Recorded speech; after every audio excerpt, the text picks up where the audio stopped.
The Holy Gospel according to Mark, the 7th chapter. Glory to you, O Lord. Jesus set out and went away to the region of Tyre. He entered a house and did not want anyone to know he was there. Yet he could not escape notice. But a woman whose little daughter had an unclean spirit immediately heard about him, and she came and bowed down at his feet. Now the woman was a Gentile, of Syrophoenician origin. She begged Jesus to cast the demon out of her daughter. He said to her, "Let the children be fed first, for it is not fair to take the children's food and throw it to the dogs." But she answered him, "Sir, even the dogs under the table eat the children's crumbs." Then Jesus said to her, "For saying that, you may go. The demon has left your daughter." So she went home, found the child lying on the bed, and the demon gone. Then Jesus returned from the region of Tyre and went by the way of Sidon towards the Sea of Galilee, in the region of the Decapolis. They brought to him a deaf man who had an impediment in his speech, and they begged him to lay his hands on him. But Jesus took him aside in private, away from the crowd, and put his fingers into his ears, and he spat and touched his tongue. Then looking up to heaven, he sighed and said to him, "Ephphatha," that is, "be opened." And immediately his ears were opened, his tongue was released, and he spoke plainly. Then Jesus ordered them to tell no one, but the more he ordered them, the more zealously they proclaimed it. They were astounded beyond measure, saying, "He has done everything well. He even makes the deaf to hear and the mute to speak." The Gospel of the Lord. Praise to you, O Christ.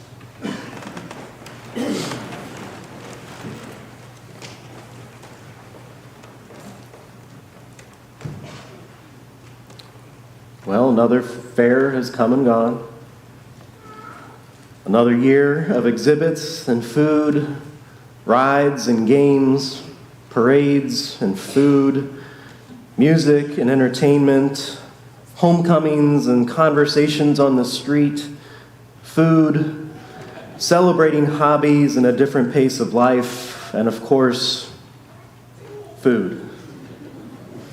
As a church, we again offered our community another beautiful blue ribbon float, an offering that brought smiles and gasps of excitement, enhancing all of the parades and the fair as a whole, and making everyone who sees it ask, why would a bunch of people spend hours playing with paper each and every year? We know why. And as a church, we again offered our community that annual signature food, cheeseburgers and coney dogs, juicy burgers and homemade pie, things that you could make at home or order at a drive-thru any other time of the year. Yet as we know, they would never taste the same as they do when you get to stand in the middle of closed-down Main Street and eat the food that was made with love and grease. We've still got a lot of cleanup to do. We've got some wounds that need to be licked, some fruits and vegetables that need consumed since our food pyramids this weekend looked like a flat line, and a lot of rest that needs to be caught up on. For those of you who may not know, rest is this thing where you sit and do nothing, just in case. I said it before, I said it earlier, but again, thank you, church. We are all busy, but we can all still see the importance of offering our time and our service as a group to such an endeavor, to serving our neighbors. So you may know I like to work the closing shift in the kitchen of the stand every year. I think I signed up for it my first year here, not knowing. And I was silly enough to sign up for it the second year. And then I just kept doing it each and every year after that because I guess it felt like I've always done it that way. I don't know where that came from. I've never heard that before. So last night when I was working, We ran out of burger patties at 9 p.m. You know that on a Saturday night, there are enough people on the street that we could be frying burgers till midnight without a break. But there we stood, half of us, not knowing what to do. So we said a prayer and a blessing over the people at the Coney station, since they were going to bear the brunt of everyone, all the hungry people at the fair, and a prayer and a blessing over the cash register people, as they had to tell everyone who approached that we were out of burgers, though I think everybody figured that out quickly. And so those of us who had been busily making burgers started cleaning up. And I was walking around the kitchen. I was picking up wrappers and twist ties and prep gloves and pieces of foil off the kitchen floor, more like a war zone.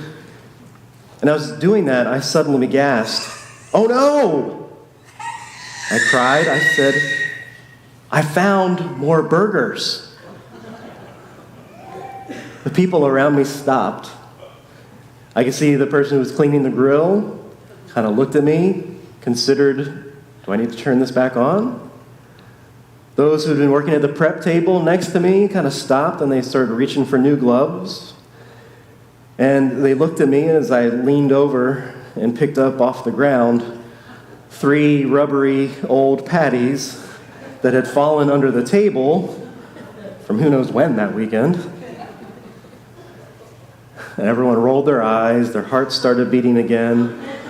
And I went ahead and I tossed them in the trash. Even though I knew there was probably someone out there that evening who would have tried to consume those things. But that discovery suddenly made me think of this exchange between the Syrophoenician woman and Jesus in today's gospel story. That's the way my mind works.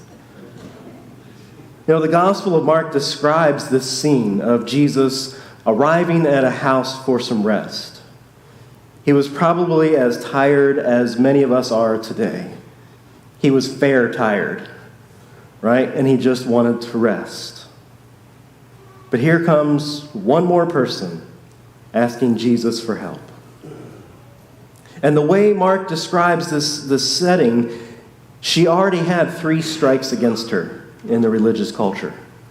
She was a Gentile, she was of Syrophoenician origin, and she was a woman. And she's of that day weren't supposed to be asking the he's for things like this.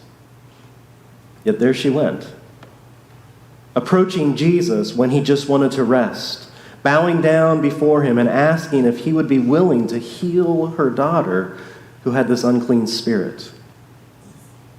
Now, in Mark's gospel, we've been hearing for chapter after chapter at this point how Jesus has been fulfilling these kinds of requests and healing countless people. All right, so we hear this story and we're thinking, all right, there's another one. Of course he's going to do this. Except what is Jesus' response? He says, "Let the children be fed first, for it is not fair to take the children's food and throw it to the dogs." Yeah, he was definitely fair tired. You know, as our 3.5 days strung on this weekend, I began to hear more responses like that from people around me. Okay, it was me. I was responding that way. But Jesus? Jesus is better than that. He wouldn't let a thing like being tired or dealing with a different or outsider of a person get in the way of offering care and healing, right? Except he did. Did he? I mean, this has been a long and hotly debated issue about why Jesus responded in this way to this woman. Was he testing her? Did he want to see how she might respond under this kind of pressure? Or was he exposing his human side? His tired, exhausted, prejudiced from the culture around him, responding out of emotion, rather compassion, human side of things. People have strong opinions as to why Jesus responded to the woman in this way. But the truth is, We're never told why he says this. The only thing we really know is that Jesus basically called this woman a dog. It's not fair to take the children's food and feed it to the dogs. Despite this, though, what does this Gentile Syrophoenician woman say in response? Sir, even the dogs under the table eat the children's crumbs. Those who are desperate enough will eat any kind of scrap they can find.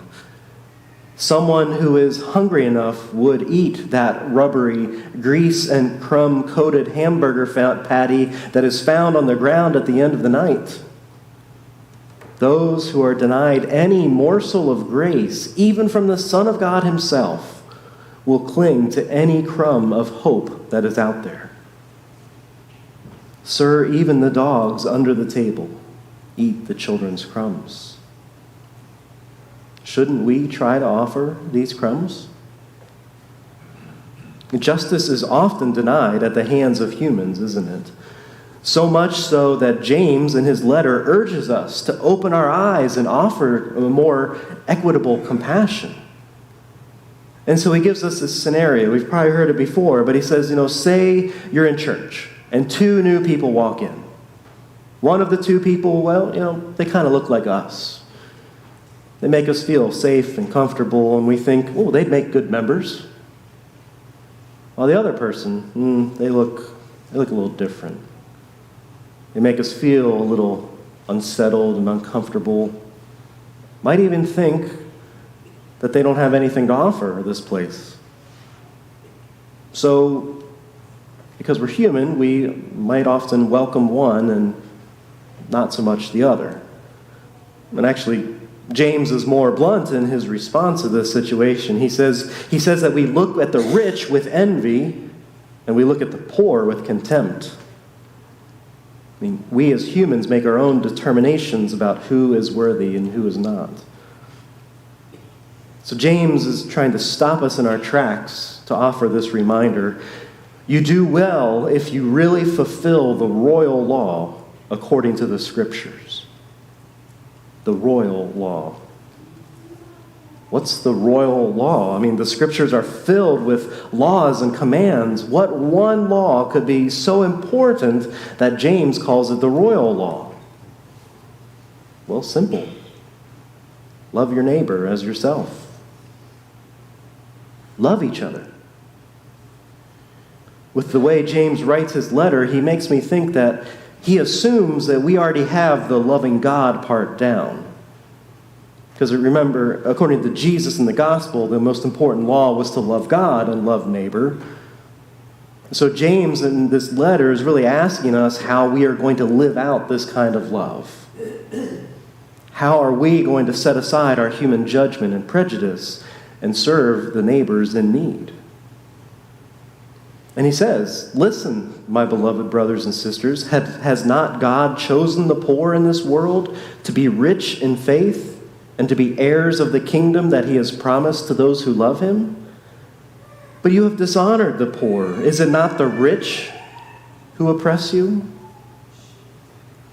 Those who have less by this world's standards are the ones who will receive this love and hope and grace with open arms, because they know what it is like to hunger for those things.